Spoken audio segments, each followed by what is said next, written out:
वैसे ये बोलता है कि 4-5 बच्चे डिस्कनेक्ट हो जाएंगे। अच्छा, हम लोगों को देखना था अब ग्राफिकल, यही था शायद। ये कर लिए थे क्वेश्चन? किसने किए? नहीं सर। नहीं किए? नहीं सर। नहीं, हमने क्लास में करे थे, नहीं करे थे? No sir. नो नहीं सर। सर। नहीं करे, कोई बात नहीं, फिर टेंशन मत लो। ये पढ़ा फिर तो भाई यहाँ थे हम, मेरे को समझ आया, ये क्वेश्चन पे थे। ठीक है, स्टार्ट करते हैं आज की कहानी एवरेज स्पीड और इंस्टेंटेनियस स्पीड से। जैसा हमने वेलोसिटी में देखा था, वेलोसिटी क्या था? डिस्प्लेसमेंट डिवाइडेड बाय टाइम, यानी कि एक गिवन इंटरवल ऑफ टाइम में कितना ऑब्जेक्ट डिस्प्लेस करेगा, that was our velocity thing. अगर एक इंस्टेंट पे, यानी कि एक क्षण पे, एक पर्टिकुलर डेल्टा टी पे अगर मैं बात करूं तो वो था इंस्टेंटेनियस। एक टाइम इंटरवल के बारे में बात करूं तो दैट वाज एवरेज। तो इसी हिसाब से यहाँ भी होता है average speed and instantaneous speed. दोनों के दोनों क्या है? स्केलर क्वांटिटीज है, क्योंकि यहाँ पे we are dealing with distance. क्योंकि डिस्टेंस एक स्केलर क्वांटिटी है, टाइम एक स्केलर क्वांटिटी है, दैट्स वाई स्पीड भी हमारी स्केलर क्वांटिटी होगी।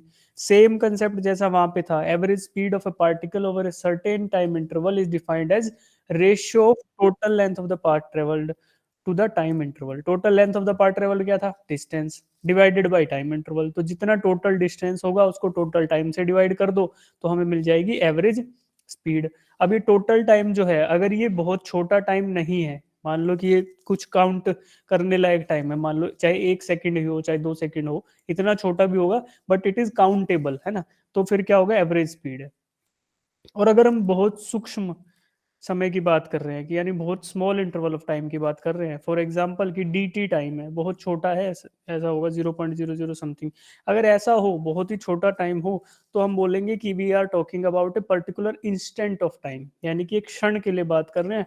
और वो वेलोसिटी हमारी होगी, वो वेलोसिटी या वो स्पीड हमारी होगी इंस्टेंटेनियस स्पीड। ठीक है बेटा, डिफरेंस खाली ये रहेगा, वाइल कैलकुलेटिंग एवरेज स्पीड आपको दिख रहा है कि distance covered upon time taken, है ना? तो distance covered upon time taken, अगर पूरा total distance divided by total time है तो दैट इज एवरेज स्पीड। अगर इंस्टेंट की बात करें एक पर्टिकुलर इंस्टेंट पे, तो फिर हम ये ले लेंगे डेल्टा एस डेल्टा टी, और delta T tends to zero, यानी कि जो हमारा टाइम इंटरवल है वो लगभग जीरो के बराबर है। It is tending to a value that is very close to zero. तो जीरो के बहुत आसपास अगर समय है तो this means it is nothing but a instant of time, यानी कि infinitesimally small interval of time. अनंतों बार तोड़ दो टाइम को, छोटा छोटा टुकड़े में बांट दो, और जितना वो छोटा टाइम रहेगा वो क्या जीरो के आसपास रहेगा, उसी को बोलेंगे इनफाइनेटसिमल इंटरवल ऑफ टाइम। जो इनफाइनेटसिमल इंटरवल ऑफ टाइम है उसी को हम डिफाइन करते हैं डी टी से, यानी इनफाइनेटसिमल इंटरवल ऑफ टाइम है, ये क्या है? D T. ठीक है, यानी very small interval of time. तो यही हुआ D s by D T, D s by D T.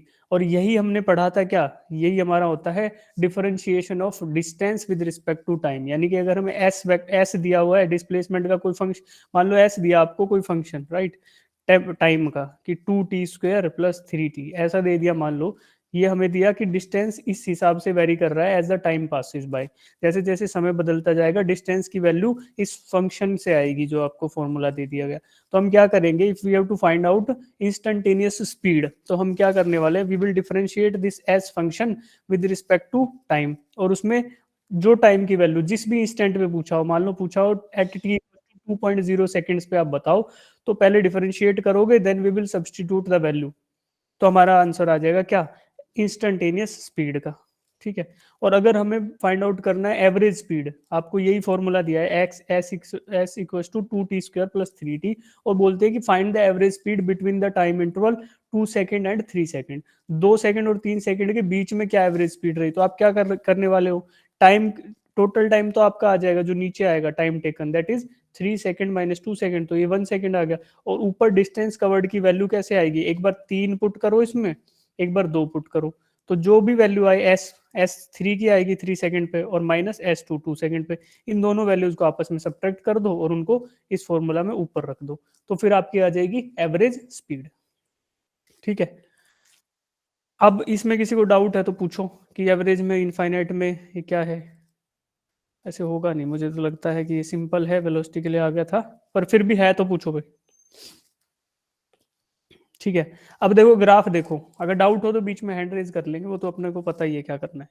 Speed और टाइम, स्पीड और टाइम का अगर आपको ग्राफ दिया हो तो उसमें आपको अगर मान लो ये रेड कलर का जो कर्व दिख रहा है ना, जिस पे गाड़ी बनी हुई है, ये हमें डिफाइन कर रहा है क्या, कि स्पीड का वेरिएशन टाइम के साथ कैसा है, कि जैसे जैसे स्पीड बढ़ती है घटती है टाइम के साथ, उसका वेरिएशन हमें दिख रहा है रेड कलर लाइन से। तो मान लो 0 पे आपका होम है, आप घर से चले और अपने स्कूल तक गए, ठीक है, किसी भी व्हीकल में बैठे हुए थे। अब ऐसा तो होगा नहीं कि आपने एक बार कांस्टेंट स्पीड कर दी और उसी से चले जा रहे हो, कहीं ना कहीं टक्कर मार दोगे ऐसे तो क्या करोगे, कभी आप स्पीड बढ़ाओगे, एक्सेलरेट करोगे, कभी आप स्पीड घटाओगे, कभी स्पीड ब्रेकर आ गया या जाम लग गया तो कभी स्पीड आपकी 0 भी हो जाएगी, है ना। तो ऐसा होगा जनरली, एक्चुअल में तो आप ऐसे जाओगे, तो कुछ टाइम लगेगा आपको। मान लो आप यहाँ टी इक्वल्स टू 0 पे थे, जब समय 0 था, आपने ओरिजिन लिया टाइम का या फिर 0 टाइम लिया, तो आप घर पे हो, आप गए 1 घंटे में, यानी आप 60 मिनट्स में पहुंच गए स्कूल, मान लिया एग्जाम्पल के लिए। तो अब आपने अलग अलग स्पीड करी, व्हीकल जो भी था, कभी एक्सेलरेट किया कभी डीएक्सेलरेट किया, तो आप गए इस रेड कलर के पाथ से। उसी के इक्विवेलेंट अगर मान लो, एजम्पशन लेके, अगर आप एक कांस्टेंट स्पीड से गए होते, एक फिक्स्ड स्पीड से गए होते, तो वो फिक्स्ड स्पीड क्या होती, बट वो आपको बताओ कि वो क्या फिक्स्ड स्पीड रही होती, कि उससे भी अगर बिना वेरिएशन के जाते तो भी 60 मिनट लगता, अगर बिना स्पीड को कम ज्यादा किए जाते तो एक ऐसी फिक्स स्पीड रही होगी जिससे अगर आप जाओगे तो आपका 60 ही मिनट लगेगा, तो उसको हम बोलते हैं एवरेज स्पीड। मान लो आप यहाँ पे गए तो 100 की आ गई, मान लो 100 किलोमीटर पर आवर की स्पीड से गए आप, फिर यहाँ 0 हो गया, इधर फिर गए तो 110 मान लो, है ऐसा चल रहा है। तो कोई ऐसी एवरेज स्पीड या फिक्स्ड स्पीड रही होगी, मान लो अगर आप 40 किलोमीटर प्रति घंटा की स्पीड से जाते तो आपको 60 मिनट लगते, 1 घंटा, तो आपकी दूरी कितनी हो गई हिसाब से, स्कूल से घर की दूरी फिर मान लो कि 40 किलोमीटर होगी, क्यों, क्योंकि 40 किलोमीटर कितनी देर में जा रहे हो, 40 किलोमीटर पर आवर 60 मिनट्स में, तो 1 घंटा जब आपको लग रहा है, तो अगर आप 40 की स्पीड से कॉन्स्टेंटली जा रहे हो तो आपको 1 घंटा लगेगा, तो दिस मीन्स की दूरी 40 किलोमीटर है। और इस दूरी को ही रिप्रेजेंट क्या करता है, ग्राफ के अंदर जो इंटीग्रेशन है, स्पीड वर्सेस टाइम के ग्राफ पे जो इंटीग्रेशन होगा, इंटीग्रेशन मतलब area under the curve, area under the curve on speed time graph will give us distance travelled, कितना डिस्टेंस हमने ट्रेवल किया। तो देखो रेड कलर का जो ग्राफ है, अगर मैं उसके अंदर नीचे एरिया लूं तो ये वाला एरिया आएगा पूरा, एक तो ये पार्ट एरिया का और दूसरा इधर साइड वाला पार्ट, तो total area under the red colour graph gives us distance between home and school, ये आपको दे रहा है। और दूसरा अगर ब्लू कलर वाले के अंडर लूं तो वो क्या आएगा, वो ऐसा आएगा स्ट्रेट बिल्कुल रेक्टेंगुलर एरिया, ये क्योंकि ये दोनों एरिया, ये दोनों के दोनों area distance between point A and B, यानी जो घर और स्कूल की दूरी है उसी को रिप्रेजेंट कर रहे हैं, तो इन दोनों का समेशन, दोनों का समेशन, यानी कि जो रेड कलर ब्लू कलर वाला एरिया है वो इक्वल होगा किसके, it will be equal to जो रेड कलर वाला एरिया है, जो रेड एरिया है, ये दोनों आपस में बराबर होंगे। अब ये रेड है जो अनइवन शेप है, तो उसको आप कैलकुलेट कर सकते हो किसी न किसी तरीके से, और जो ब्लू है वो भी एक शेप है, तो दोनों का एरिया जैसे भी निकालोगे वो इक्वल आने वाला है, क्यों, क्योंकि they are representing the distance between two fixed points, कौन सा, एक होम है और एक स्कूल है। तो ये आपको पता चलेगा कि जब स्पीड टाइम कर्व पे आप इंटीग्रेशन करोगे तो एरिया अंडर द कर्व आएगा, और area under the curve represents, जैसे कोई भी आपका कर्व है ना, उसमें क्या होगा कि जो भी प्लॉट है उसमें क्या होने वाला है, टू फाइंड आउट इंटीग्रेशन या एरिया अंडर द कर्व, आप क्या करोगे कि जो एक्स एक्सिस पे क्वांटिटी है और जो वाई एक्सिस पे क्वांटिटी है, उन दोनों को आपस में मल्टीप्लाई कर दो, तो जो भी क्वांटिटी इनके मल्टीप्लीकेशन से आएगी that will be representing the area on that graph. तो स्पीड इनटू टाइम क्या होता है, स्पीड इनटू टाइम हमारा डिस्टेंस होगा, क्योंकि बेटा speed is equal to distance upon time, ये तो हमें पता ही है, ये फॉर्मूला, डिस्टेंस अपॉन टाइम होता है स्पीड। तो जब आप टाइम को इधर मल्टीप्लाई कर दोगे, स्पीड इनटू टाइम टेकन, तो क्या आएगा, डिस्टेंस।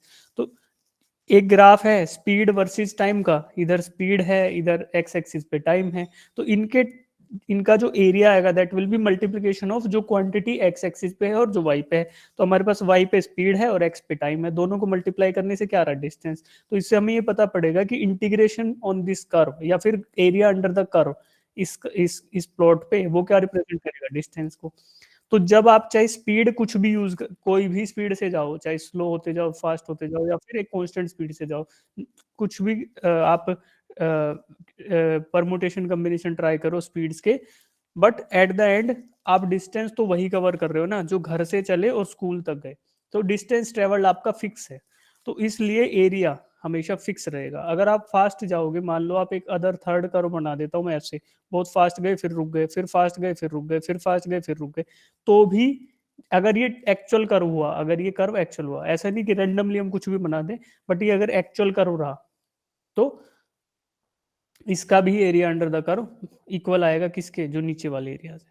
अभी देखो आपको ज्यादा लग रहा है तो ये अनरियलिस्टिक कर्व है, क्यों? क्योंकि अगर हम इतनी ज्यादा स्पीड से वेरी करके और इस हिसाब से डिएक्सेलरेट करेंगे तो हम कहीं आगे पहुंच चुके होंगे, मतलब इतना स्टीप कर्व प्रैक्टिकली पॉसिबल नहीं होगा, तो ये पॉसिबिलिटी है। तो आपको ये समझना है बस बेसिक कि area under the curve on A speed time graph is nothing but distance between two points जहां भी हम ट्रेवल कर रहे हैं, ठीक है। तो ये देख लो कि एरिया अंडर द कर्व किसकी बात कर रहा है, ये डिस्टेंस स्पीड के लिए ट्रू नहीं है, ये सब के लिए ही है कि वाई पे जो है और एक्स पे है, इन दोनों को मल्टीप्लाई कर दो तो वो रिप्रेजेंटेटिव होगा किसका, एरिया अंडर द कर्व का, ठीक है। अब समझ आया इसमें सबको? Yes sir. हाँ, यस सर। ठीक है, आ गया तो अच्छी बात है, नहीं आया तो क्वेश्चन आएगा तब समझा दूंगा मैं। अभी एरिया अंडर द कर्व वाला समझ आया ना? मान लो आपको मैं बोल दूं कि वेलोसिटी टाइम कर्व है ऐसे, ये तो था हमारा स्पीड और टाइम का, ठीक है। अगर मैं आपको बोल दूं बेटा कि एक्सेलरेशन, इधर एक्सेलरेशन है, ए से रिप्रेजेंट कर दिया, उधर इधर है टाइम, तो इस वाले कर्व पे, यहाँ पे कुछ कर्व होगा, उसके अंदर जो एरिया आएगा वो क्या रिप्रेजेंट करेगा, बताओ? एक्सेलरेशन टाइम है तो किस किस को मल्टीप्लाई कर दूं, area under the curve will be representative of acceleration into time, तो एक्सेलरेशन इनटू टाइम क्या होगा, वेलोसिटी, तो ये वेलोसिटी को रिप्रेजेंट करेगा कि ऑन एन एवरेज कितनी वेलोसिटी रही होगी उस ऑब्जेक्ट की, ठीक है। चलो अब यस एक क्वेश्चन आएगा, हाँ पूछो। सर कुछ नहीं, आपने बोला है ना तो मैंने बोला यस सर। ठीक है, तो अब एक क्वेश्चन आएगा आपकी स्क्रीन पे, ये करो सब लोग।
देखो इस क्वेश्चन में दिया है boy covers a distance A B of 2 kilometre with speed 2.5 kilometre per hour while going from A to B, A से बी तब वो जा रहा है कि स्पीड से 2.5 किलोमीटर पर आवर से, जब बी से ए आ रहा है वापस तो कितने स्पीड से आ रहा है, 0.5 किलोमीटर पर आवर। अब मुझे एवरेज स्पीड निकालनी है, तो ए से बी की दूरी हमें दे रखी है, पॉइंट ए और पॉइंट बी इनके बीच की दूरी मुझे दे रखी है, दैट इज 2 किलोमीटर। अब जब ये फॉरवर्ड मोशन यानी ए टू बी जा रहा है, तो इन दैट केस जब ए से बी मोशन हो रहा है, ए से बी इधर से इधर गया, तो यहाँ पे स्पीड है 2.5 किलोमीटर पर आवर, और जब ये भाई साहब वापस आ रहे हैं तो इन दैट केस स्पीड है 0.5 किलोमीटर पर आवर। तो अब आपको निकालना है एवरेज स्पीड। एवरेज स्पीड क्या आएगा? स्पीड का फॉर्मूला सबको पता है, speed is equal to distance distance upon time. Time. Sir B. सही बोल रहा हूँ ना, डिस्टेंस अपॉन टाइम? करो सब लोग, इसको सब अटेम्प्ट करोगे, 10-12 बच्चे आंसर देंगे तब आगे बढ़ेंगे, जिनका आ जाए हैंड रेज कर लो।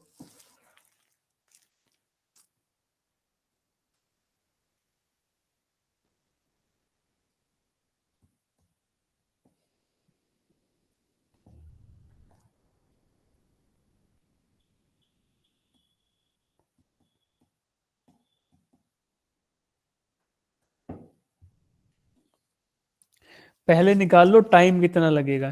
शुरू में जब 2.5 किलोमीटर की स्पीड से जा रहा है तो कितना टाइम लगेगा, एक टाइम इसमें आएगा, फिर वापस आते टाइम कुछ टाइम लगेगा।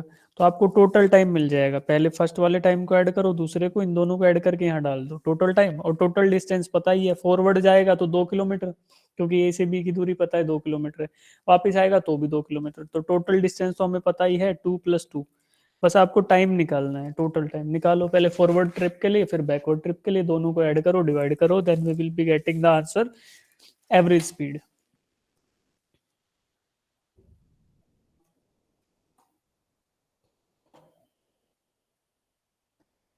समय पर्याप्त है हमारे पास, हम लोग तब तक नहीं छोड़ेंगे, तब तक आंसर आप लोग करोगे नहीं, नहीं तो फिर एग्जाम में धुआं दिखेगा।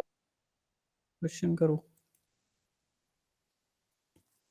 ये तो इजी क्वेश्चन है भाई, एग्जाम जो होता है वो थोड़ा टफ होने वाला है, तो हम लोगों को धीरे धीरे धीरे धीरे डिफिकल्टी बढ़ानी है। और जिन बच्चों को ये लगे कि सर ये क्वेश्चंस थोड़े हल्के लग रहे हैं, वो व्हाट्सएप पे मैसेज करो, थोड़े भारी भरकम सवाल भेज देंगे आपको। होंगे डेफिनेटली कुछ बच्चे हमारे में बीच में क्लास में ऐसे भी होंगे जिनको ये क्वेश्चन बहुत हल्के लग रहे होंगे कि सर ये तो आसान है।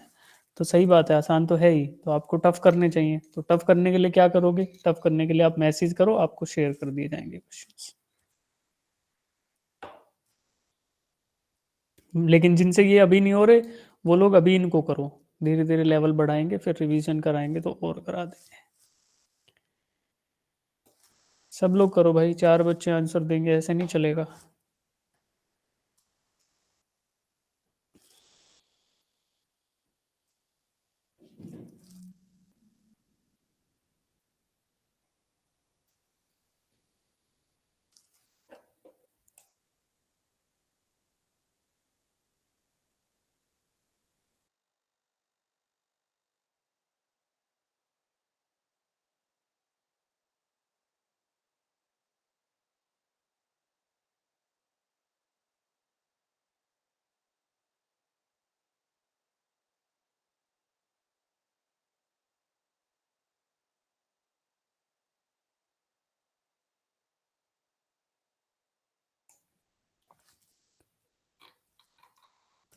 चलो सोल्व कराता हूँ मैं, काफ़ी टाइम हो गया। क्या आंसर आया, आंसर डालो चैट बॉक्स में, ABCD।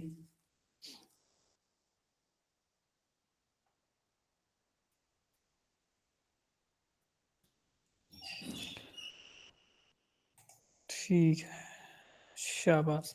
मतलब मैक्सिमम लोगों का ऑप्शन बी आ रहा है। ठीक है भाई, हम यही मान लेते हैं बी ऑप्शन करेक्ट है। ठीक है, जिनका बी आया है अच्छी बात है, ऑप्शन बी करेक्ट है। और एक समझ में नहीं आई मेरे को एक बात अभी तक, कि बच्चे हैंड रेज तो कम करते हैं बट आंसर देने वालों की संख्या देखो कितने आए, 1 2 3 4 5 6 7 8 9 10 11 12 13 14 15 16 17 बच्चों ने आंसर किया, और हैंड रेज कितनों ने कर रखा था, 7 ने। कोई बात नहीं। हाँ, तो अब हम लोग देखते हैं इसका सॉल्यूशन। ठीक है बेटा, आपको बताया a boy covers a distance AB, ए से बी जाने में उसको लगता है कितना, 2 किलोमीटर का दूरी है।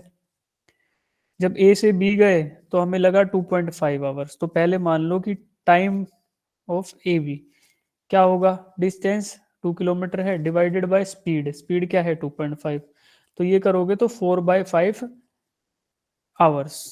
क्यों, क्योंकि स्पीड हमारी थी किलोमीटर किलोमीटर पर आवर में, और डिस्टेंस था किलोमीटर में, तो किलोमीटर से किलोमीटर उड़ गया और टाइम का यूनिट बच गया आवर। ऐसे ही टी ऑफ बी टू ए, जब बी से ए आएगा तो वहां पे स्पीड क्या दी हुई है, डिस्टेंस तो हमें पता है 2 किलोमीटर सी है, स्पीड दी है 0.5, तो 0.5 को 2 से उड़ाओगे तो 4 आवर्स आ जाएगा। ठीक है, ये फॉरवर्ड ट्रिप का है, ये बैकवर्ड ट्रिप का है। ठीक है, ये हमें पता चल गया, फॉरवर्ड एंड बैकवर्ड ट्रिप। अब इन दोनों ट्रिप्स का टाइम जो है, total time is going to be, पहले टी ए बी यानी कि ए से बी का जो समय था क्या था, 4/5 hours. Then we will be adding time of B to A, B से ए आने में क्या टाइम लगा, 4 आवर्स। दोनों को ऐड करो, 4/5 एंड 5 क्या आएगा, 5 नीचे कॉमन ले लेता हूँ, ये 4 रह गया, ये 20 आ गया, तो 24/5 आवर्स, ये मुझे टोटल टाइम लगा, राइट। अब मुझे पता है कि स्पीड यानी कि एवरेज स्पीड, ठीक है, एवरेज स्पीड की का फॉर्मूला क्या होता है, total distance upon total time. बोला करो, अगर तुम्हारा मन हो रहा है ना बोलने का तो बोल दिया करो फॉर्मूला, अच्छी बात है। सर है ना, कुछ बच्चे अपने मुंह में ऐसे यहाँ तक आते हैं फॉर्मूला, फिर रोक लेते हैं कि नहीं, तो बोल दिया करो जब लिख रहे हैं तो कोई दिक्कत नहीं है। Total distance upon total time, ठीक है बेटा। अब इसमें वैल्यूज पुट कर देता हूँ। टोटल डिस्टेंस क्या हुआ, एक बार ए से बी गया तो 2 किलोमीटर, फिर वापस आया बी टू ए फिर से 2 किलोमीटर, तो 2 किलोमीटर और 2 किलोमीटर कितना हुआ टोटल डिस्टेंस, 4 किलोमीटर। और ना, और टोटल टाइम क्या हुआ, 24/5 आवर्स। तो इसको आप कर लो, यूनिट तो आपको पता पड़ गया, ऊपर किलोमीटर है नीचे आवर, तो किलोमीटर पर आवर में आने वाला है, ठीक है। वैसे भी पता है कि स्पीड का यही आएगा। अब 5 ऊपर चला जाएगा, 5 4 से मल्टीप्लाई होगा तो 20/24, और यही वैल्यू आएगी 0.8333 के बराबर, तो हम 0.83 ले लेंगे, 0.83 किलोमीटर पर आवर, ठीक। अब ये तो हो गया सिंपल, बिल्कुल यही तरीका है करने का। इसके अलावा एक और फॉर्मूला होता है जो यहाँ पे दिया गया है, जो इसका सॉल्यूशन आपको असाइनमेंट में दिया है। ये फॉर्मूला है वेलोसिटी, एवरेज वेलोसिटी का। अगर एवरेज वेलोसिटी हो या एवरेज स्पीड हो, दोनों पे काम करेगा। अगर आपको ये निकालना है, सिर्फ मैग्नीट्यूड की बात हो रही है, डायरेक्शन की बात नहीं हो रही है। Average velocity is going to be, जब आप ट्रेवल कर रहे हो किन्हीं दो फिक्स्ड पॉइंट की दूरी, अगर आपकी दूरी यानी कि आप वेलोसिटी जब v1 से चल रहे थे तो आपने जो डिस्टेंस ट्रेवल किया वो मान लो एक फिक्स्ड डिस्टेंस था, मान लो डिस्टेंस 1। अब इतना ही दूरी अगर आप दूसरी वेलोसिटी से ट्रेवल करोगे v2 से, मतलब आपने एक फिक्स्ड डिस्टेंस ट्रेवल किया दो अलग अलग वेलोसिटी से, तो उस केस में ये मेरा फॉर्मूला लगेगा, डायरेक्टली यूज कर सकते हो to find out average velocity या एवरेज स्पीड। तो अब देखो, हमें डिस्टेंस का कैलकुलेशन नहीं करना पड़ेगा। फॉर एग्जांपल हमें क्या दिया था, यहाँ पे वैल्यू दी गई थी 2, पहला v1 क्या था 2.5, दूसरा v2 क्या था 0.5, ठीक है। फिर क्या करो 2.5 प्लस 0.5 ऐसे कर लो, तो ये क्या आएगा, 0.5 को 2 से मल्टीप्लाई करोगे तो 1 आ गया, 2.5 डिवाइडेड बाई 3। इसी को थोड़ा और अच्छे से लिखें तो क्या लिखेंगे, 5/6, 5/6 क्या होता है 0.83 किलोमीटर पर आवर। तो कुछ बच्चों ने इस तरीके से भी किया होगा। बस इस फॉर्मूले में आपको याद ये रखना है कि जो दूरी तय करी गई है यानी कि जो डिस्टेंस ट्रेवल्ड है वो v1 से भी उतना ही है और v2 से भी उतना ही है। इसमें क्या एग्जांपल हो सकता है, मान लो एक वेरिएशन ये हो सकता है कि बीच में लाइन खींच दी मैंने कहा कि first half of the trip is with, पहला जो हाफ पार्ट है ट्रिप का यानी कि ए से इधर तक का, वो v1 वेलोसिटी से ट्रेवल किया, बचा हुआ हाफ पार्ट v2 वेलोसिटी से ट्रेवल किया।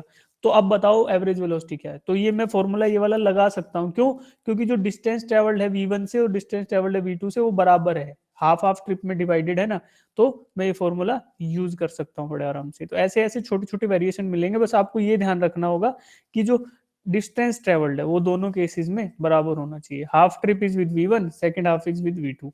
तो ये पता है कि हाफ हाफ की बात हो रही है, तो हमने आधी आधी दूरी तय की है। तो आधा मतलब क्या, वी 2 किलोमीटर का हाफ, इधर 1 किलोमीटर हो गया, इधर भी 1 किलोमीटर हो गया। तो हमने ट्रेवल जो किया है दोनों स्पीड से यानी दोनों अलग अलग वेलोसिटी से, वो डिस्टेंस ट्रेवल्ड बराबर है, यहाँ 1 किलोमीटर है, यहाँ भी 1 किलोमीटर है। तो in that case we can without any hesitation we can use this formula और अपना आंसर पा सकते हैं। और जो आपको मैंने ये तरीका बताया, इसमें कुछ भी वेलोसिटी हो, जो मर्जी हो, ये चलेगा सबके लिए, बट थोड़ा लेंदी हो सकता है कभी कभी, थोड़ा सा लेंदी। तो अगर आपको लगता है कि नहीं सिचुएशन माइंड में रिमाइंडेड है ये चीज, ये फॉर्मूला याद है और लगता है कि हाँ यार ये लग रहा है फॉर्मूला, तो सीधा इसको लगाओ। नहीं लग रहा तो ये तो फर्स्ट प्रिंसिपल वाली बात है कि बिल्कुल बेसिक, भाई पहले मैं टाइम निकाल लूंगा फिर वेलोसिटी निकाल लूंगा। तो ये कुछ भी वेलोसिटी हो, कुछ भी डिस्टेंस हो, जो मर्जी हो उससे हो जाएगा, ठीक है। अब क्वेश्चन में डाउट किसी को नो सर। नहीं है, तो अब आ जाओ इस पे। इसमें फर्स्ट क्वेश्चन सोल्व करो। What is the sir correct formula for average velocity? सीधा बताओ क्या है फॉर्मूला। जिनको ऑप्शन 1 लग रहा है वो बताओ, हैंड रेज करो। Option 1 sir 1। हैंड रेज करो, हैंड रेज। हाँ, सर आपने खुद ही एवरेज बता क्या? आंसर। अच्छा मैंने बता दिया।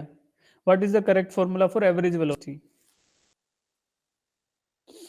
ठीक है, आगे बढ़ते हैं। दूसरा क्वेश्चन, ये वही फॉर्मूला है, ठीक है, इसका डेरिवेशन है ये।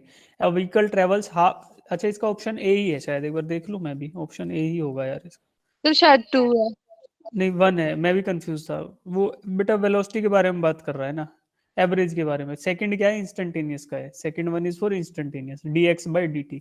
हम क्या ले रहे हैं? स्मॉल इंटरवल ऑफ टाइम, तो dt क्या है? Tends to 0। तो ये केस होगा, सेकंड है इंस्टेंटेनियस का, फर्स्ट है हमारा एवरेज का।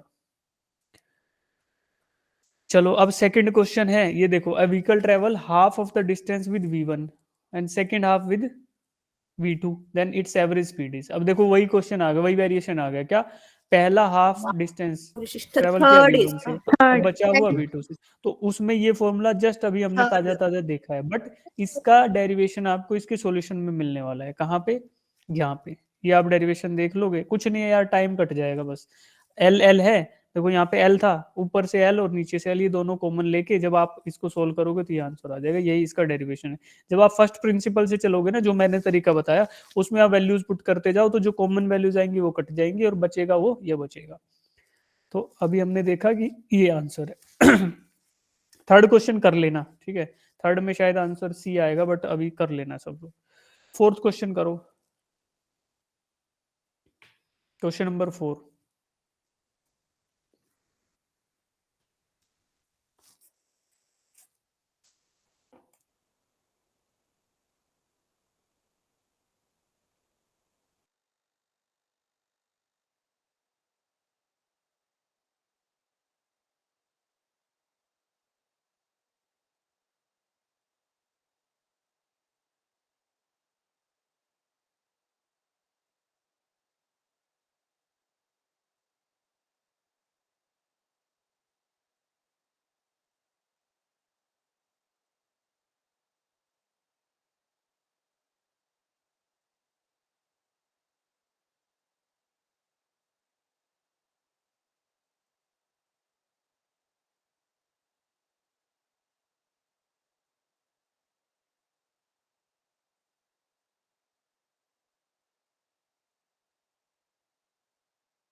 कितने बच्चे कर पाए बेटा?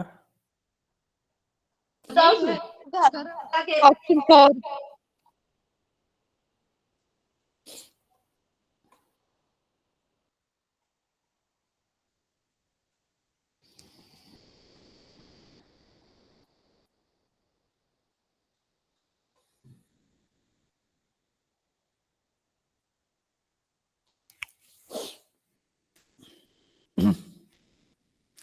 ठीक है भाई, मैं बताता हूँ, एक बार देखो क्या आंसर आया। जिनका सोल्व हुआ उनका आंसर क्या आया है? सर 4 ऑप्शन 64 सेकेंड्स, राइट, है ना? 5.33 नहीं नहीं बेटा, क्वेश्चन नंबर 4 करना था हमें। 5, अच्छा 5 कर दी। और का थर्ड है। 4 का थर्ड है ना? ठीक है, चलो इसको सोल्व करते हैं। चलो 5 बता दो अभी मेरे को एक बार वर्बली, आप 5 का आंसर बता दो, then we will be solving the fourth question. 5 sir का बिना क्वेश्चन बिना कॉपी पेन के सीधा बताओ। सर 4 ऑप्शन नंबर 4, कितने बच्चे एग्री करते हैं? चलो पहले कर लो, हमें दिया गया है क्या, a object travel 16 metre in 4 second and then another 16 metre in 2 seconds. तो हमें 16 मीटर दिया है और 16 मीटर दिया है, कितना, 4 सेकंड और 2 सेकंड में। तो total distance covered is 16 plus 16 that is 32, और total time taken is 4 second plus 2 second that is 6 second. तो एवरेज स्पीड क्या आएगी, total distance upon total time, that is going to be 32 divided by 6। इसको करोगे तो क्या आएगा, 5.33। कितने बच्चे एग्री करते हैं? ऑप्शन 4 कितने को लग रहा है सही है? Yes sir. Yes sir. Yes sir. ठीक है, और ऑप्शन 3 कितनों को सही लग रहा है?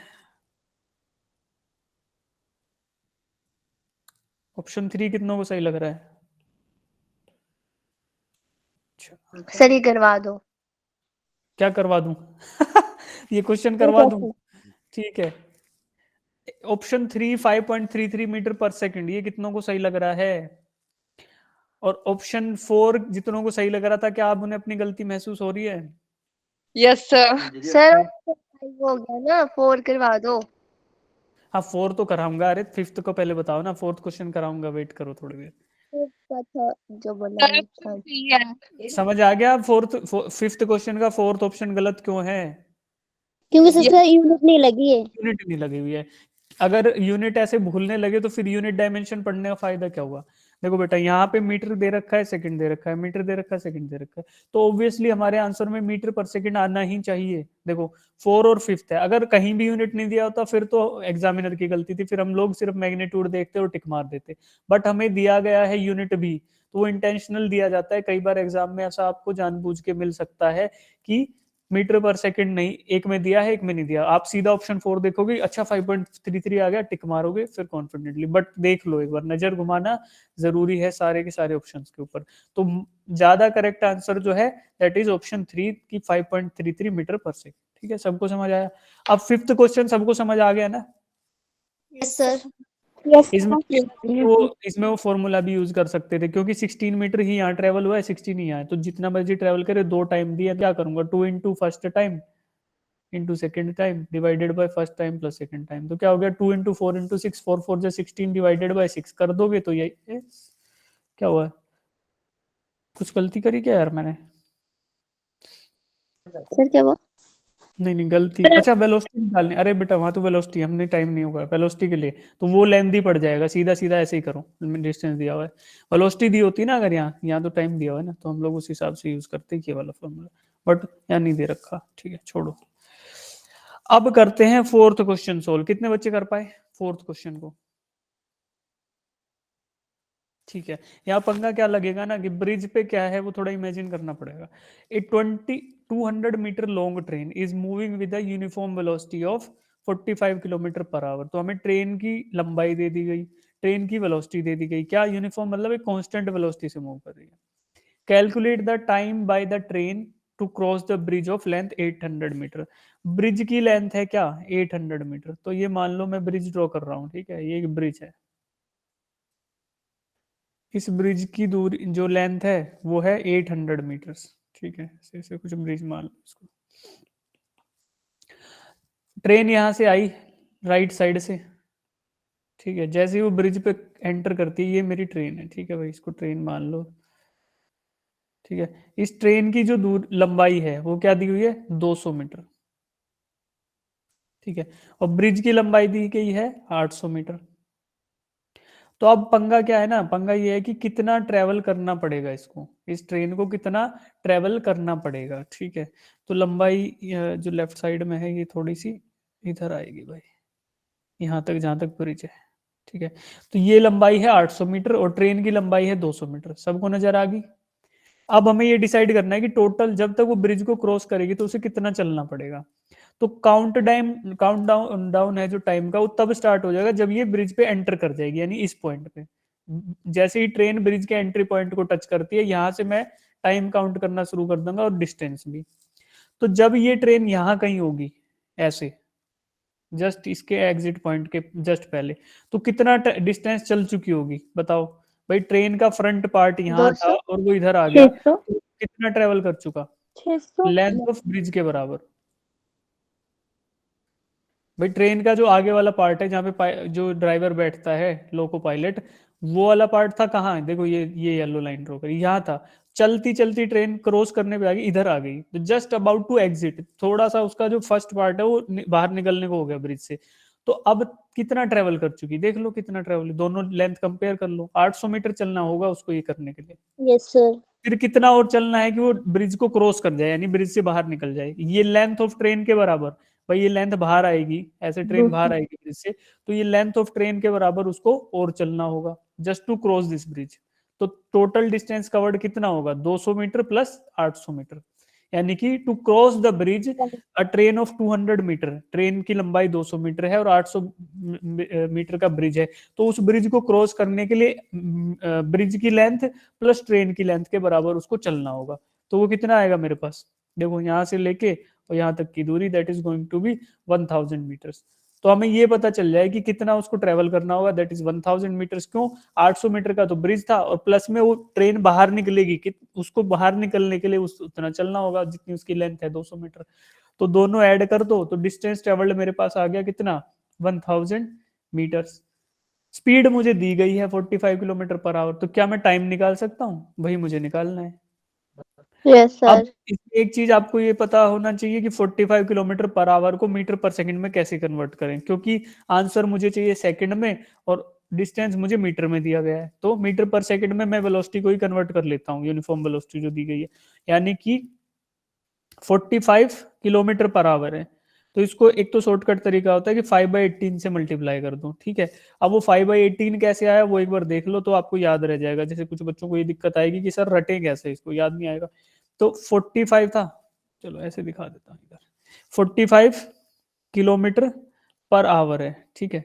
क्या करोगे, यूनिट का खेल है सारा, 45 को एज इट इज छोड़ दो, किलोमीटर था इंटू नीचे था 1000। आवर, तो इसको क्या करोगे 45, 1 किलोमीटर कितने बराबर होता है? 1000 मीटर के बराबर। तो मैंने किलोमीटर को रिप्लेस कर दिया 1000 से, और आवर कितने सेकंड्स के बराबर होता है? 3600 सेकंड्स के बराबर। बस यही किया गया है, 45 इंटू 1000 मीटर, क्योंकि 1 किलोमीटर था, आवर था तो 36 सेकंड किया गया। बस इसको सोल्व कर लोगे तो आपको क्या मिलने वाला है? 45 इंटू 1000, ये 2 जीरो यहाँ से उड़ा दो तो 10/36 आ रहा है। 10/36 इज ऑल्सो इक्वल टू 5/18, दोनों को 2 से डिवाइड करो, 5/18, और यूनिट क्या बच गया फिर? मीटर पर सेकंड, क्योंकि यहाँ पे मीटर था इधर सेकंड था। तो 45 kilometre per hour is equal to 45 into 5/18 metre per second. तो पहले आप इसको कन्वर्ट कर लोगे इधर क्वेश्चन के स्पेसिफिकली, और फिर डिवाइड कर दो किसके? 1000 को डिवाइड कर दो, जो भी इसकी वैल्यू आए। तो आंसर उससे आएगा आपका, I think option C, 80 seconds. कर पाओगे? Yes sir. कर लोगे ना, ठीक है। बस इसमें पंगा यार यही था कि मतलब ब्रिज को क्रॉस करने में वो एक बार लॉजिक डेवलप हो गया, जितनी भी ट्रेन होगी, जैसा भी कोई भी ऑब्जेक्ट क्रॉस करेगा, उसका यही लॉजिक है कि एक बार ब्रिज क्रॉस करना होगा, फिर उसको अपनी लेंथ के बराबर और चलना होगा, तो वो टोटल डिस्टेंस कवर आ जाएगा, ठीक है। ऐसे इमेजिन करो ना यार, ये ब्रिज है, ठीक है, ये एक ब्रिज है, अब ये ट्रेन आ रही है, ये फोन है मेरा, ठीक है, ये ट्रेन है, अरे हाँ, तो ठीक है, ये ट्रेन है। अब क्या होगा, ये just before entering the bridge, ये ब्रिज है, ये ट्रेन है, जस्ट बिफोर एंटरिंग, इसको इसके एग्जिट पॉइंट यानी यहां तक जाने के लिए ब्रिज के लेंथ के बराबर ऑलरेडी चल चुकी है, फिर इसको क्रॉस करने के लिए अपने लेंथ के बराबर भी चलना है, तो टोटल डिस्टेंस कवर्ड क्या आएगा? इन दोनों को जोड़ दो, हमेशा यही रहेगा। तो इसमें कोई नया लॉजिक नहीं आएगा, एक बार समझ लोगे हमेशा वही लगा हुआ आंसर आ जाएगा। जिनको याद समझ नहीं आ रहा, मान लो कि वैसे तो आ गया होगा यार, तुम इंटेलिजेंट बच्चों, बट नहीं आ रहा तो रट लो। सर्वोत्तम technique is the best strategy is to memorize. Okay जी, चलो अब इन्हीं के सॉल्यूशन अगले पेज पे दिए गए हैं, कर लोगे बड़े प्यार से। अब स्टार्ट होता है graphical interpretation of velocity. Velocity का ग्राफिकल इंटरप्रिटेशन क्या कहता है? आधे मिनट का विराम लेते हैं, डाउट है तो पूछो।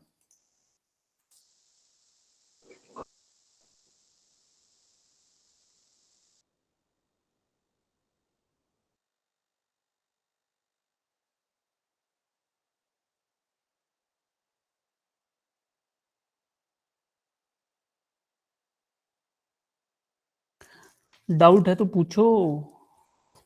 No sir. नहीं है? अच्छा, कितने बच्चों को लग रहा है कि ठीक चल रहा है, समझ आ रहा है? सर बढ़िया। आ रहा है मजा? यस सर, ठीक ठाक बोला है। जब रिवीजन कराएंगे। अच्छा, ठंड ज्यादा है कौन बोला ठंड है? हाँ ठीक सर है ना। ठंड नहीं बोला सर, बोला ठीक ठाक चला है। अच्छा ठीक ठाक चला है, मुझे लगा सर ठंड ज्यादा है। अच्छा, तो मतलब बात ये है। अच्छा, फिर बच गए हमारे पास कितने, 10-11 बच्चों को लग रहा है ठीक चल रहा है। बचे हुए बच्चे फीडबैक दो भाई, फिर क्या चेंज कर सकते हैं? क्या चेंज कर सकते हैं बताओ? अच्छा, अब हाथ बढ़ गए, 17 बच्चों को लग रहा है ठीक चल रहा है।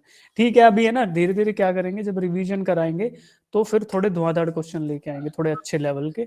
और वो उसी उन्हीं टॉपिक से करेंगे जिनमें ज्यादा क्वेश्चन पूछे जाते हैं एग्जाम में। क्यों? हम लोगों को सिलेक्टिव अप्रोच रखनी होगी, तब हम लोगों का कुछ हो सकता है। तो हम क्या करेंगे, जब हमारे सफिशिएंट नंबर ऑफ चैप्टर्स हो जाएंगे, then we will start revision. अभी देखो, यूनिट डायमेंशन का क्या रिवीजन करें, कोई मतलब नहीं। या बेसिक्स ऑफ फिजिकल वर्ल्ड का क्या ही कोई रिवीजन करेगा। तो अभी 1-2 चैप्टर कंप्लीट हो जाए, फ्रिक्शन विक्शन तक हम पहुंच जाए, न्यूटन लॉज ऑफ मोशन तक पहुंच जाए, फिर स्टार्ट करेंगे रिवीजन, है ना। हफ्ते में एक दिन या फिर जैसे भी हमें टाइम मिलेगा उस दिन हम रिवीजन करा करेंगे। उसके हिसाब से जो मोस्ट आस्क्ड क्वेश्चन है उनको क्लास में ही सोल्व करने की कोशिश करेंगे, ठीक है? सर बोलो। सर प्लस टू में भी आप ही पढ़ाओगे हमको? पता नहीं +2 में क्यों, क्या हुआ? नहीं, वो हमने केमिस्ट्री वाली मैम से पूछा था ना, तो वो बोल रहे थे कि अभी पक्का पता नहीं है। मैंने कहा कि अगर नहीं पढ़ाएंगे तो हम अलार्म सर से बात कर लेंगे कि हमको नहीं करवाना चेंज, यही ठीक है। अच्छा, फिजिक्स केमिस्ट्री दोनों टीचर आपको एक ही चाहिए? मतलब जो है वही चाहिए। जो है सर वही चाहिए हमारे को। सब ठीक है यार, सब ठीक है, कोई फर्क नहीं पड़ रहा। मेरे को तो सब कुछ आता है, मेरे को तो 11th 12th का थोड़ा कम आता है, अभी मैंने कई दिन से देखा नहीं है, पर कोई नहीं, एक सर बार हम देख कर लेंगे। लेंगे एडजस्ट। कोई टेंशन नहीं है, सब बढ़िया है। तुम लोग करते रहो यार, मतलब हम लोगों का ठीक है, चल रहा है ना। बाकी हो सकता है पढ़ाऊँ, क्या पता मैं ही पढ़ाऊँ। सर आप ही पढ़ाना। भी पढ़ाओगे? मतलब यस। समझ पा रहे हो ना यार, जो मैं पढ़ा रहा हूँ वो तुम्हें समझ आना चाहिए, बाकी चाहे चलता रहेगा। 11th 12th सिलेबस सब बढ़िया है। अच्छा, मैं और अच्छे से पता है कब पढ़ाने स्टार्ट करूंगा? मेरा मैकेनिकल का सीन है ना, कि जैसे ही मैकेनिकल के चैप्टर आएंगे, फ्लूइड आ गया, थर्मल आ गया, फ्रिक्शन आ गया, ये सब आते ही देखना, फिर डेप्थ देखना, तुम मजा आ जाएगा। सर उसी का। ठीक है, चलो हाथ नीचे कर लो भाई सब लोग। अभी इसका जनरल इंट्रोडक्शन दे देता हूं मैं, क्या ग्राफिकल इंटरप्रिटेशन ऑफ वेलोसिटी का। ये हमें पता है ऑलरेडी, हम लोग इसको पढ़ चुके हैं, हमें पता है कि वेलोसिटी का ग्राफिकल इंटरप्रिटेशन क्या है। बस हम इसको एक बार और देख लेते हैं। हमें पता है कि वेलोसिटी की का फॉर्मूला क्या होता है, बताओ भाई। Velocity is equal to d x by D t, या फिर इसी को बोल दें d s by D t. S क्या, और displacement vector divided by time, infinitesimally small interval of time, यानी कि dt। इसको किसके साथ डिफरेंशिएशन कर रहा हूं? टाइम के साथ डिफरेंशिएशन कर रहा हूं, किसका? डिस्प्लेसमेंट वेक्टर का। अब वो चाहे वेक्टर हो एस से लिख दो उसको, या फिर आप उसको लिख दो एक्स से, है ना। कई बार एक्स से लिखा होगा, क्यों? क्योंकि जब हम 1D में बात कर रहे हैं, 1 डायमेंशन में, तो हम मोस्टली एक्स एक्सिस के साथ ही डील करते हैं, तो टू सिंप्लीफाई द थिंग्स कई बार एक्स लिख दिया जाता है। बट जनरली लिखें, बहुत जो हम जनरल टर्म्स में यूज कर रहे होते हैं, तो वहां पे एस लिखा होता है, ठीक है। तो दोनों चीजें सेम है, कोई घबराना नहीं है इससे। तो ये मेरा फॉर्मूला हुआ किसका? वेलोसिटी का। अब यही किसके बराबर, आप याद करो, when we were studying the function, जब फंक्शन के ग्राफ हम देख रहे थे और स्लोप की जब बात आई थी, स्लोप ऑफ अ फंक्शन, तो उसमें आपको ये थीटा नजर आया था। यही ऐसा ही कुछ कर्व था जिसमें एक स्ट्रेट लाइन थी ऐसे, और एक था थीटा। तो थीटा की जो वैल्यू थी, ये थीटा दिख रहा है, ये थीटा क्या था? मैं बता रहा था कि tangent of this theta is called as slope. तो हम बोल रहे थे m is equal to tangent of theta. तो टेन थीटा किसके बराबर था? टेन थीटा, अगर ये वाला ट्राइंगल ले लूं जो ग्रीन कलर से मैं शेड कर रहा हूं, इस ट्राइंगल में टेंजेंट थीटा किसके बराबर है? थीटा के जस्ट अपोजिट वाली साइड होती है क्या? परपेंडिकुलर। और परपेंडिकुलर। इसके साइड वाली साइड होती है क्या? बेस। तो परपेंडिकुलर अपॉन बेस होता है, तो परपेंडिकुलर यहाँ डेल्टा एक्स है और बेस क्या है? Delta T. और इसी में अगर मैं लिमिट और पुट कर दूं, इसी में अगर मैं लिमिट और पुट कर दूं कि limit delta T tends to zero, की डेल्टा जो टी है यानी कि टी की जो वैल्यू है डेल्टा टी की, that is very very close to zero, ये लगभग जीरो के बराबर है। क्यों? To eliminate the errors. कौन से एरर्स वो बताऊंगा अभी। Delta x by delta T, अगर ये बात हो रही है तो यही किसके बराबर है? D x by D t के। dx बाई डी टी क्या होगा? Limit delta T tends to zero delta x by delta t. तो delta x by delta t किसके? एक फाइनाइट डिफरेंस के बारे में बात कर रहा था कि सर हमें वैल्यूज पता है, उनके बीच का डिफरेंस है अगर वो हम देख रहे हैं तो वो delta x by delta T है। और अगर हमें ये भी पता है कि डेल्टा टी की वैल्यू अति सूक्ष्म है, बहुत स्मॉल है, तो क्या होगा? That is nothing but D x by D T. और यही क्या होता है? डिफरेंशिएशन। डिफरेंशिएशन। अब डेल्टा एक्स यहाँ पे देखो दिख भी जाएगा आपको कि डेल्टा टी की वैल्यू हम वेरी क्लोज टू जीरो क्यों ले रहे हैं। देखो बेटा, we were trying to divide this thing. हम क्या कर रहे थे? इस कर्व को डिवाइड कर रहे थे, है ना। इंटीग्रेशन के प्रोस्पेक्टिव से समझो, डिफरेंशिएशन से नहीं आएगा आपको ये समझ। जब हम इसको डिवाइड कर रहे थे इस एरिया को, किस में? रेक्टेंगल्स में, तो हमारे पास कुछ ऐसे ऊपर छोटे छोटे ट्राइंगल्स छूट जा रहे थे। उन ट्राइंगल्स का एरिया ही क्या है? एरर है वाइल कैलकुलेटिंग। देखो ये ब्लू कलर में जो शेड कर रहा हूँ, ये वाले ट्राइंगल हमारे छूट जा रहे थे। जैसे जैसे मैं ये डेल्टा टी, ये है ना डेल्टा टी, इस डेल्टा टी की वैल्यू को जीरो के क्लोज लेके जाऊंगा तो क्या होगा? जो width of these triangles, width of these sorry rectangles, वो कम होती जाएगी। तो मेरे पास जो एरर आएगा, वो एरर की जो है वो जो वैल्यू है वो कम होती जाएगी। देखो यहाँ छोटा सा इधर आएगा, फिर छोटा सा इधर आएगा। तो जितना छोटा मेरे पास डेल्टा टी होगा इधर, तो डेल्टा टी जितना छोटा होगा उतना ही मेरे पास एरर वाइल कैलकुलेटिंग इंटीग्रेशन कम आएगा। उसी को देखो इधर स्लोप के टर्म्स में, तो जितना मैं छोटे ड्यूरेशन ऑफ इसके ले लूंगा कर्व के लिए, उतना ही स्लोप मेरा एक्यूरेट आएगा। तो यहाँ फील करना थोड़ा डिफिकल्ट है, इंटीग्रेशन में आप फील कर पाओगे। तो इसलिए delta T equals to zero, zero के अति समीप यानी वेरी क्लोज टू जीरो लोगे तो delta x by delta t d x आ गया। और यही क्या था? डिफरेंशिएशन के बराबर था। और यही मुझे क्या दे रहा है? वेलोसिटी। ठीक। तो ये सारी बातें एक दूसरे से जुड़ी हुई हैं, थोड़ा थोड़ा याद रखो तो समझ आने लगेगी धीरे धीरे, कोई दिक्कत नहीं है। मुझे 12th के बाद समझ आई है, पहले बता देता हूँ, एग्जाम फिर भी हो गया था तो, लेकिन आपको पता रहेगा तो कर पाओगे। ठीक है बेटा। अब अगर हमारा स्लोप क्या है? कांस्टेंट है, यानी कि जैसे जैसे आप एक्सिस पे मूव कर रहे हो लेकिन थीटा की वैल्यू कांस्टेंट है, जहां मर्जी आप हॉरिजॉन्टल लाइन ड्रॉ कर लो, जहां पे मर्जी कर लो, theta is always going to be a constant value. यहाँ भी थीटा है, यहाँ भी थीटा है, यहाँ भी थीटा है, यहाँ भी थीटा है और यहाँ भी थीटा है। ये सारे के सारे कोरेस्पोंडिंग एंगल्स है, यानी एक दूसरे के हिसाब से चेहरा बदलने वाले, कोरेस्पोंडिंग, एक दूसरे को देख के आंसर बी देने वाले। ठीक है। तो ये आपके जैसे थीटा है, थीटा थीटा थीटा। अब कांस्टेंट अगर स्लोप है यानी कि सीधी रेखा है, यानी कि स्ट्रेट लाइन है। स्ट्रेट लाइन के बारे में हमने क्या पढ़ा था? इक्वेशन क्या थी? y equals to m x plus c. तो यहाँ पे हमारा अजम्पशन था कि कांस्टेंट स्लोप है, तो यही अजम्पशन यहाँ भी दिख रहा है कि कांस्टेंट स्लोप है, स्ट्रेट लाइन है। तो this is graph of what? This is graph of what? Constant velocity. यहाँ पे वेलोसिटी कांस्टेंट है, यानी कि वेलोसिटी क्या थी भाई? वेलोसिटी वाज स्लोप, स्लोप के बराबर, यानी dx बाई डी टी के बराबर। तो अगर m कांस्टेंट है, स्लोप कांस्टेंट है, इसका मतलब स्ट्रेट लाइन ग्राफ है, और स्ट्रेट लाइन ग्राफ है इसका मतलब क्या है? ये हमारा यूनिफॉर्म वेलोसिटी का है, यूनिफॉर्म वेलोसिटी, यानी वेलोसिटी चेंज नहीं हो रही है विद रिस्पेक्ट टू टाइम। तो इसका मतलब ये भी हुआ कि जहां भी आप डेल्टा टी कुछ भी लोगे, एक डेल्टा टी, तो उसके करस्पॉन्डिंग जो डेल्टा एक्स आएगा, यानी कि चेंज इन डिस्प्लेसमेंट या कुछ भी बोलो उसको पोजीशन, तो वो आएगा कांस्टेंट, चाहे जहां मर्जी ले लो फिक्स वैल्यू, तो वो वही आने वाली है। तो ये रिप्रेजेंट कर रहा है कांस्टेंट वेलोसिटी के कर्व को या फिर यूनिफॉर्म वेलोसिटी के ग्राफ को। वहीं अगर वेरिएशंस हो रहे हैं, अगर मेरा वेरिएशन आ रहा है as and when I am moving in the X axis या फिर टाइम एक्सिस पे, जैसे जैसे मैं मूव कर रहा हूँ फॉरवर्ड, तो मेरा ग्राफ या तो इंक्रीजिंग हो सकता है, इसके विपरीत ऐसा भी हो सकता है डिक्रीजिंग भी हो सकता है। तो इंक्रीजिंग या डिक्रीजिंग स्लोप है, तो आपको दिख रहा है इस पॉइंट पे, द फर्स्ट पॉइंट जो मैं ड्रॉ कर रहा हूँ ब्लू कलर से, देखो ये पॉइंट, इस पॉइंट पे स्लोप क्या है? ये थीटा 1 दिख रहा है। आगे थोड़ा गया, दूसरा पॉइंट लिया, उस पे स्लोप क्या है? थीटा 2। तो जैसे जैसे मैं बढ़ रहा हूं तो मेरा थीटा 1 और थीटा 2 आया ना कि स्लोप अलग अलग है, दिस मीन्स यहाँ पे वेरिएशन है किसका, स्लोप का। और स्लोप का वेरिएशन ही क्या था, एम क्या था, टेंजेंट थीटा। और जब मेरी थीटा की इसी को मैं बोल रहा था delta x by delta T, और जब मेरा डेल्टा टी छोटा होगा तो यानी D x by D T होगा। तो जैसे जैसे एम यानी जैसे जैसे स्लोप बदल रहा है, इसका मतलब D x by D T बदल रहा है, this means D x by D t क्या होता है, यही था क्या, वेलोसिटी।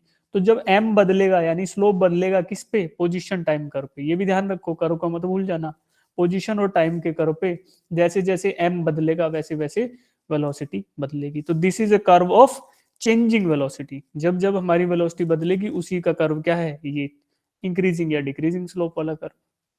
ठीक है, अब वो इंक्रीजिंग वेलोसिटी हुई तो नीचे वाला ये ऐसा कुछ होगा, और जब डिक्रीजिंग वेलोसिटी होगी तो ऐसे गिरता हुआ कर्व आएगा। ठीक है, increasing slope means increasing velocity, decreasing slope means decreasing velocity. ठीक है, अब इसमें डाउट है तो पूछो, किस इसके रिस्पेक्ट में कुछ बात ना आई हो समझ। ये सारा कहानी एक शब्द में लिख दी गई है नीचे कि slope of tangent at t i is equal to theta i, यानी आई किसी इंस्टेंट आई पे, कोई भी इंस्टेंट आई होगा वो मान लो टी आई बोल दिया।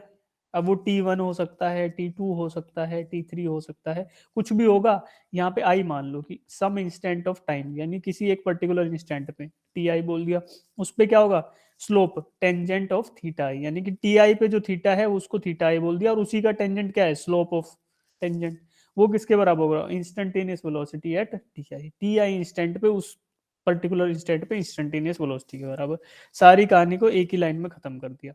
अब अगर जैसे जैसे आई बदलता जा रहा है, जैसे जैसे इंस्टेंट बदल रहे हो और टेंजेंट ऑफ थीटा आई नहीं बदल रहा, कैसे होगा वो, ये ग्राफ होगा स्ट्रेट, तो उसमें क्या होगा, वहां पे इंस्टेंटेनियस वेलोसिटी किसके बराबर होगी, एवरेज वेलोसिटी के, और वो दोनों बराबर होने वाली है। यहाँ पे देखो किसी भी इंस्टेंट पे कैलकुलेट कर लो, थीटा की वैल्यू फिक्स है, और वही क्या है, वही एवरेज के बराबर है। तो ये हो गया। अब बढ़ते हैं आगे, इसमें क्वेश्चन है। ठीक है, ये क्वेश्चन करो सब लोग, ट्राई कर लो। टाइम हो तो नहीं गया, टाइम तो हो गया यार, ट्राई कर लो फिर भी। इसके अगली क्लास है क्या तुम्हारी, सर 8 सर बजे 8 है। बजे।